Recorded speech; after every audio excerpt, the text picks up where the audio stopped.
All right, okay. What I want to do is I want to look a little bit at, if you like, understanding the competitive environment.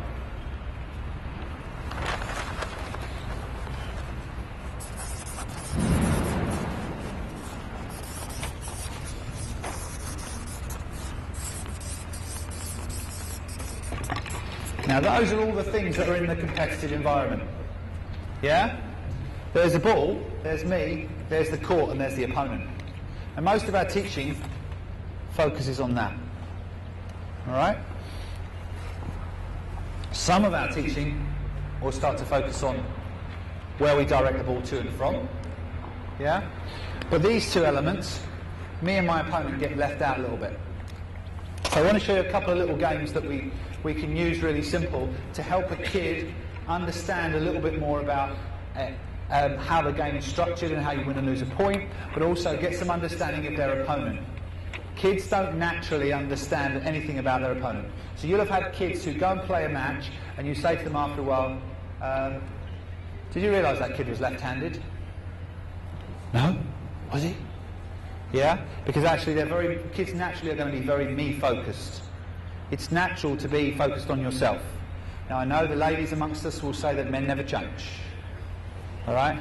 But basically, ultimately, what we do need a kid to start to understand is that there are two people within this environment and that there's a little fight going on. Alright? So we're going to show you just a few little simple games around using pegs. Alright? So first thing I'm going to do is understand the 4 different ways we can win or lose a point. Yeah? Really simple. So either I can do something well, yeah? My partner could do something badly, like make a mistake, or they could do something well, yeah, or I could do something badly.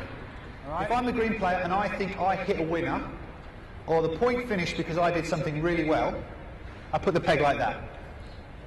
If I think the point finished because I did something badly, I put it like that.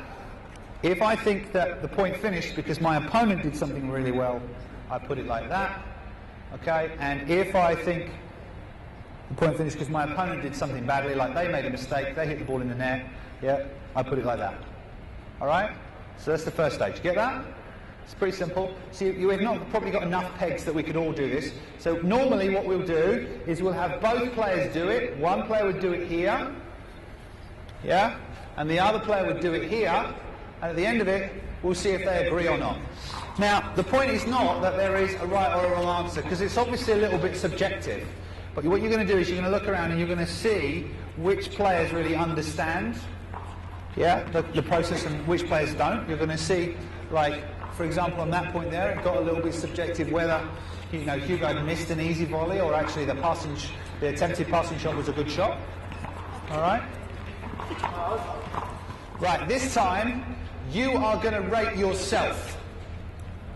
So, you can decide at the end of the point whether you deserve no pegs at all, whether you deserve 1 peg, or which is a green one, that's worth 1 point, or whether you played so well, right, you get a gold peg. Right, so you have to decide at the end of the point whether you get 0 pegs, 1 peg, or a golden peg. All right, now, the interesting thing about this is it's not whether you won or lost a point. Okay, it doesn't. So at the end of the point, you could have played really well. You could have played a really good point, yeah, and made a mistake right at the end. You might decide, actually, I played the point of my life. Best match I ever played, I lost. Yeah, I deserve that, because actually that was a really good point. So we're trying to start shifting the mindset a little bit away from exactly what happens at the end to how well you played. Okay? Yeah? Right? Hang on, one more version, right? This is quite an important one. On this one, you're doing the same thing, but you cannot count the final shot of the point. Alright? So you cannot count the final shot of the point.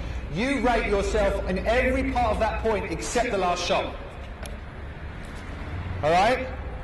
So you could have hit an amazing point. You hit the last one in the net, right? But you're not allowed to count the fact that you hit the last one in the net. You would still, because you played an amazing point, you would still give yourself, yeah?